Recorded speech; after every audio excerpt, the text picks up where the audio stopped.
Hello friends, I am Aprati. Welcome back to our channel plants space. आज हम share करेंगे अल्टरनेंथेरा plant की update, जिसको लालसा का पौधा भी कहते हैं।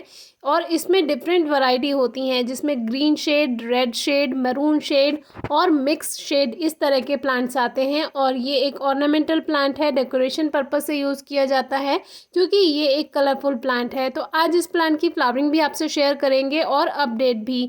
तो अपडेट तो ये है कि ये जो प्लांट है हमने कटिंग से ग्रो किया था लगभग आज से 2 महीने पहले, जो कि इस प्लांट की हमें एक छोटी सी कटिंग मिली थी और वो कटिंग हमने ग्रो कर दी थी और बिना किसी खास देखभाल के। क्योंकि ये जो प्लांट है ये अगर आप किसी भी मिट्टी में ग्रो कर देते हैं तो उसी में ही इसमें ग्रोथ हो जाती है। और सबसे अच्छी बात यह है कि बिना देखभाल के पौधा ग्रोथ करता है, ना कोई फर्टिलाइज़र चाहिए ना कोई देखभाल चाहिए, अपने आप ग्रोथ करता जाएगा। और आप इसकी कटिंग्स लेकर ग्रो करते रहिए तो आपका प्लांट बुशी भी होगा, यानी जो मेन प्लांट है, मदर प्लांट है, वो तो बुशी होगा ही होगा, घना होगा ही होगा। लेकिन जो कटिंग्स आपने ग्रो की हैं उनसे भी आप ढेर सारे प्लांट्स तैयार कर सकते हैं। तो ये जो कलर है ये मुझे बहुत प्यारा लगता है, क्योंकि इसमें मरून, रेड और ग्रीन का जो कॉम्बिनेशन है वो बहुत ही प्यारा है। और इसके फ्लावर्स भी आप देख सकते हैं, टाइनी से फ्लावर्स हैं वाइट कलर में और उसमें हल्का हल्का येलो शेड भी है। तो अगर ये फ्लावर्स थोड़े से बड़े होते तो ये बहुत ही ज़्यादा खूबसूरत लगते, क्योंकि इतने छोटे फ्लावर्स को थोड़ा ध्यान से देखना पड़ता है, तभी समझ आता है कि इसकी जो ओरिजिनल ब्यूटी है क्या। प्लांट्स की अपडेट शेयर करना इसलिए भी ज़रूरी है जिससे आपको प्लांट्स का जो असल रूप है, यानी जो ओरिजिनल ब्यूटी है, वो समझ आ सके। तो आप भी उन प्लांट्स को अपने गार्डन में ग्रो करने का सोचेंगे। और कभी आपको ये प्लांट्स कहीं पर दिखाई भी देते हैं तो इनकी कटिंग्स आप इजीली ग्रो कर सकते हैं, लेकर आ सकते हैं। सबसे अच्छी बात यह है कि जब आप इसकी कटिंग लेकर आएंगे, अगर आप उसको 1 या 2 दिन ऐसे ही रखा रहने देते हैं और वो सूख भी जाती है, यानी कि हल्का उसमें हरापन है, तो वो 2 दिन के बाद भी अगर आप उसको सॉइल में लगाएंगे तो उसी में ही ग्रोथ स्टार्ट हो जाएगी।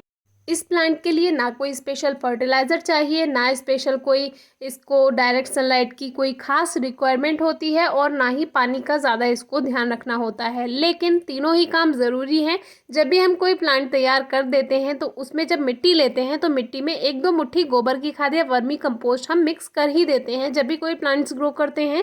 तो ये तो नॉर्मल ही बात है। तो आप कोई भी कटिंग ग्रो करेंगे तो आपको करना ही चाहिए, क्योंकि जब प्लांट ग्रोथ करता है तो उसको न्यूट्रिएंट्स की ज़रूरत होती है।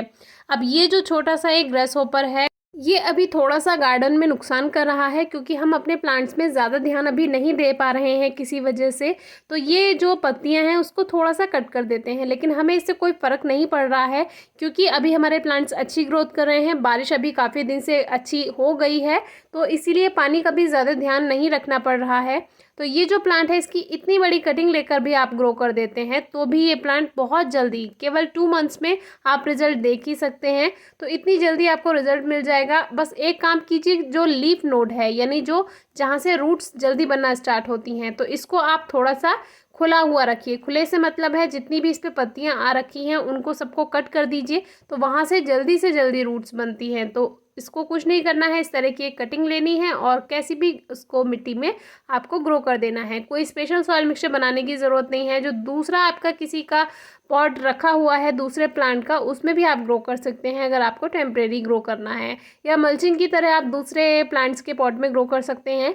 अब ये जो हाथों पर आप निशान देख रहे हैं, ये जो हैं ये कैनफ की वजह से हुए हैं। कैनफ का प्लांट हमने आपसे वीडियो में शेयर किया था, तो उसमें एक बात बताना थोड़ा मिस हो गया था। उसमें जो है कैनफ के प्लांट में हल्के हल्के कांटे भी होते हैं, जो कि जब उसकी कलियां आती हैं तो वो काफ़ी कांटेदार होती हैं, जो कि आपसे हमने सीड कलेक्शन वाली वीडियो में शेयर भी किया था। तो जब उस प्लांट को हमने सही किया था तो उसकी वजह से काफ़ी ज़्यादा जो हाथों पे हैं वो रैशेस जैसे हो गया था, उसमें कट लग जाते हैं। तो इस बात का आप ध्यान रखिए।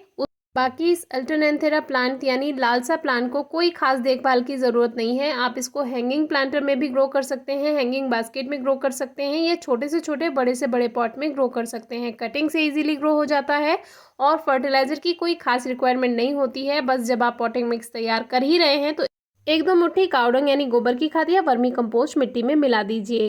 पानी बहुत ज़्यादा नहीं देना है, हल्की ही नमी बनाकर रखिए और धूप कम से कम 1 या 2 घंटे की ज़रूर दीजिए, तो अच्छी ग्रोथ होगी और कलर्स भी खिल कर आएंगे। बाकी ब्राइट लाइट में भी अच्छी ग्रोथ कर लेता है और ज़्यादा धूप में भी। Thank you.